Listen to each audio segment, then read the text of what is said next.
वज़ीर दिफा ख्वाजा आसिफ ने कहा है कि वज़ीर-ए-आज़म तवातुर के साथ पीटीआई को मुज़ाकरात की दावत दे रहे हैं। अल्लाह करे मुस्बत और नतीजा खेज मुज़ाकरात हो सकें। पीटीआई के लीडर के सियासी डीएनए में मुज़ाकरात की गुंजाइश नहीं। बानी पीटीआई ने सारी जिंदगी ज़ाती मफाद पर अव्वल व आखिर फोकस किया। मुज़ाकरात कुछ लो और कुछ दो की बुनियाद पर किए जाते हैं।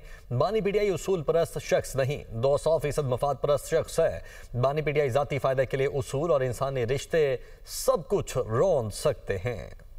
वज़ीर दिफा ख्वाजा आसिफ ने कहा है कि वज़ीर-ए-आज़म तवातुर के साथ पीटीआई को मुज़ाकरात की दावत दे रहे हैं। अल्लाह करे मुस्बत और नतीजा खेज मुज़ाकरात हो सकें।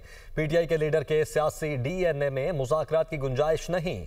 बानी पीटीआई ने सारी जिंदगी ज़ाती मफाद पर अव्वल व आखिर फोकस किया। मुज़ाकरात कुछ लो और कुछ दो की बुनियाद पर किए जाते हैं। बानी पीटीआई उसूल परस्त शख्स नहीं, 200% मफाद परस्त शख्स है। बानी पीटीआई ज़ाती फ़ायदे के लिए उसूल और इंसानी रिश्ते सब कुछ रोन सकते हैं।